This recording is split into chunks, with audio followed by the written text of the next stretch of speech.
இயேசு உங்களை நேசிக்கிறார். பிரியமானவர்களே, இந்த நாளில் ஆண்டவர் நம்மளோடு பேசும்படிய வேதத்திலிருந்து 2 வசனங்களை கூட வாசித்து நாம் ஆவிக்குரிய வாழ்க்கையில் நம்ம கடைபிடிக்கக்கூடிய, கற்றுக்கொள்ளக்கூடிய, வாழ்க்கையில் அபியாசப்படுத்தக்கூடிய காரியங்களை பார்ப்போம். அது மத்தேயுவின் புஸ்தகம் 13வது அதிகாரம் 14-15 வசனங்கள் இப்படியாக சொல்லுகிறது. ஏசாயாவின் தீர்க்க தரிசனம் அவர்களிடத்தில் நிறைவேறுகிறது.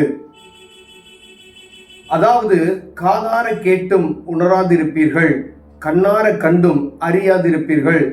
இந்த ஜனங்கள் கண்களினால் காணாமலும், காதுகளினால் கேளாமலும், இருதயத்தினால் உணர்ந்து மனம் திரும்பாமலும், நான் அவர்களை ஆக்காமலும் இருக்கும்படியாக அவர்கள் இருதயம் கொழுத்திருக்கிறது, காதால் மந்தமாய் கேட்டு தங்கள் கண்களை மூடிக்கொண்டார்கள் என்பதே. பிரியமானவர்களே, ஆண்டவர் இந்த இடத்துல ஏசாயா தீர்க்க தரிசனம் சொன்ன ஒரு தீர்க்க தரிசனம் நிறைவேறுகிறது என்று புதிய ஏற்பாட்டின் காலத்துல அந்த தீர்க்க தரிசனம் நிறைவேறுவதாக சொல்லப்படுகிறது.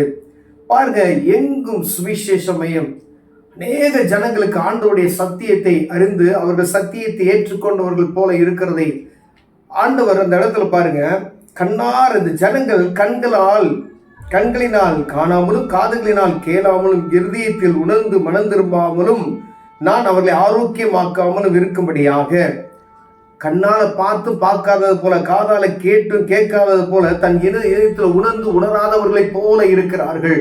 சத்தியத்தை கேட்டு கேட்டு சத்தியத்துக்கு செவி கொடுக்காதபடிக்கு, அப்ப பார்க்கிற மாதிரி பார்த்துட்டு அதை கேட்காதபடிக்கு இருதயத்துல ஒரு உணர்வற்று போன ஒரு சூழ்நிலை இருக்கிறது என்பதை உணர்த்தும்படியாய் ஏசாயா தீர்க்கதரிசி அவர் உரைத்த அந்த தீர்க்க தரிசனம் நிறைவேறுகிறது என்று ஆண்டவர் சொல்லுகிறார். பிரியமானவர்களே, எங்கும் சபைகளில ஒரு உணர்வற்ற ஒரு சூழ்நிலையை காணப்படுகிறது நாம் பார்த்து கொண்டிருக்கிறது. தீர்க்க தரிசனங்கள் நிறைவேறி கொண்டிருக்கிறது.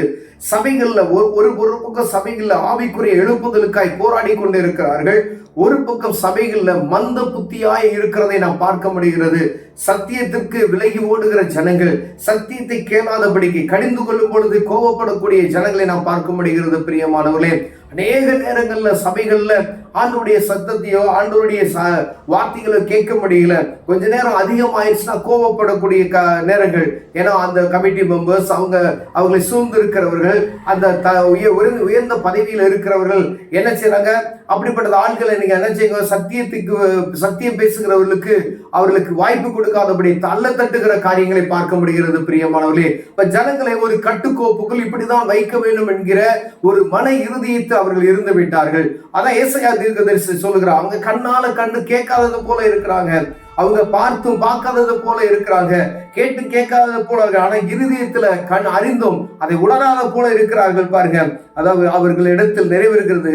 அதாவது, காதார கேட்டும் உணராதிருப்பீர்கள், கண்ணார கண்டும் அறியாதிருப்பீர்கள். பார்க்கிறோம், சத்தியத்தை கேட்கிறோம், அற்புதங்களை காண்கிறோம், ஆனா அதை பார்த்தும் நமக்கு என்ன செய்யல, ஒரு உணர்வற்ற இருதயம் நமக்குள் காணப்படுகிறதாய் சொல்லப்படுகிறது. பிரியமானவர்களே, ஆண்டவர் உங்களோடு என்னோடு பேசுகிறார். எங்கும் எப்படியாவது ஒரு எழுப்புதல் உண்டாகதா தேசத்தில் என்று பலரும் போராடி கொண்டிருக்கிற இந்த வேளையில ஆண்டவர் கொடுத்திருக்கிற சபைகள்ல சத்தியத்தை அறிய விடாதபடி ஜனங்களை ஒரு முடக்கத்தில் வைத்திருக்கிறது. எவ்வளவு பாருங்க, அந்த ஜனங்களை அறிய விடாதபடிக்கு. அப்ப அது ஜனங்கள் இடறி போவதற்கு காரணமா இருக்கிற மனுஷனை கடலிலே தூக்கி போடுவதற்கு சமானம் என்று ஆண்டவர் சொல்லுகிறார். பிரியமானவர்களே, உங்களுக்கு கொடுக்கப்பட்ட ஆத்துமாக்களுக்கு சத்தியத்தை சரியாய் போதிக்கும்படி ஆண்டவர் விரும்புகிறார். ஒருவேளை ஜனங்கள் மந்தமாய் இருக்கிறார்களா, அவரை தட்டி எழுப்பி சுவிசேஷத்துக்கு அவரை தீவிரப்படுத்த ஆண்டவர் உங்களோடு பேசுகிறார். பிரியமானவர்களே, ஒருவேளை நீங்க அதை உணராது இருப்பீர்களானால், நடத்தக்கூடியவர்கள் நாம் உணராது இருப்போமானால், சத்தியத்தை ஜனங்களுக்கு அறிவிக்க விடாதபடிக்கு அவர்களை ஒரு லெவல்லையே நிறுத்தி வைத்து விட்டோமானால் ஆண்டவர் வருவார், கணக்கு கேட்பார் என்பதை மறந்து போகாத இப்படி எச்சரிக்கையா இருக்கும்படி ஆண்டவர் உங்களோடு பேசுகிறார். எந்த நேரத்தில் ஆண்டவர் வருவார் என்பது தெரியாது. எங்கும் யுத்தங்கள் நடந்து கொண்டு இருக்கிறது. பிரியமானவர்களே, இந்த யுத்தங்களின் செய்திகளை நீங்க கேட்கும் போது இயேசு கிறிஸ்து வாசற்படியில நிற்கிறார் என்கிறதை மறந்து போய்விடக்கூடாது. இவையெல்லாம் நீங்கள் பார்க்கும் பொழுது அவர் வாசலையை வந்து கதவை தட்டுகிறார் என்று உணர்வு இருக்க வேண்டும் என்று ஆண்டவர் சொல்லி இருக்கிறார். இதுவே நமக்கு அடையாளமாக சொல்லப்பட்டு இருக்கிறது.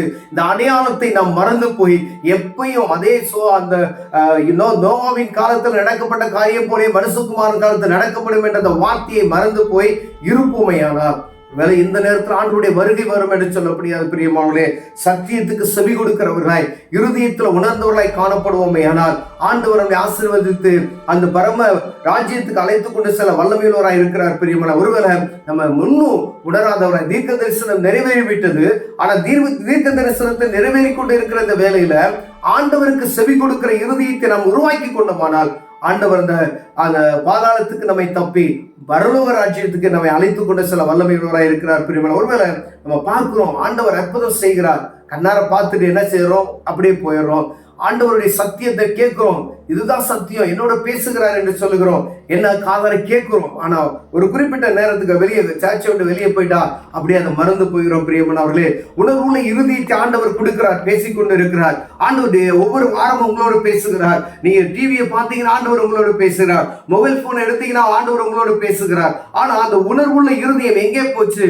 அந்த குறிப்பிட்ட நேரத்துக்கு இருக்கிறதை ஒழிய எனக்குள்ள ஆண்டவர் பேசுகிறார், ஆண்டவர் வருத்தப்படுவார், பரிசுத்த ஆவியார் எனக்குள்ள துக்கப்படுவார் என்கிற அந்த காரியம் அற்று போய் இருக்கிறோம். பிரியமானவர்களே, ஒருவேளை இந்த நிலைமையில நீங்க இருப்பீர்களானால் ஆண்டவர் உங்களோடு தான் பேசுகிறார். சகோதரனை சகோதரியே, ஆண்டவர் உங்களோடு பேசிக் கொண்டு இருக்கிறார். இந்த உணர்வுள்ள இருதயத்தை எனக்கு தாங்க ஆண்டவரே, நான் காதார கேட்கிற ஆண்டவரே, அந்த சத்தியத்தை என் இருதயத்தில் அறிந்தவனாய் காணப்படும்படியா அற்புதங்களை என் கண்கள் பார்க்கிறது. இயேசு வரப்போகிறார் என்ற உணர்வு, இயேசு எனக்காய் அடிக்கப்பட்டார், இயேசு எனக்காய் ரத்தம் சிந்தி இருக்கிறார் என்ற உணர்வு, என்னுடைய பாவம் இயேசு கிறிஸ்துவின் நாமத்தில் மன்னிக்கப்பட்டிருக்கிறதை அறிந்து அவர் சமூகத்தை நோக்கி பார்ப்போம். வேணால் ஒரு ஆசீர்வதிப்பார். கண்களை மூடுவோம், ஜெபம் செய்வோம். அன்பின் தகப்பனே, அருமையான நேரத்துக்காய் ஸ்தோத்திரம் ஆண்டவரே. ஆண்டவரே, எங்க கண்களால் பார்க்கிறத, நாங்க அது காதுகளால் கேட்கிறத, இருதயத்தில் உணர்கிற அந்த காரியத்தை நாங்கள் ஆண்டவர் சமூகத்தை அப்பியாசப்படுத்த, என் வாழ்க்கையில் அனுதினம் அப்பியாசப்படுத்துகிற ஒரு இருதயத்தை தாங்க நாங்கள் ஜெபிக்கிறோம். இயேசுவின் நாமத்தில் பிதாவே, ஆமென், ஆமென்.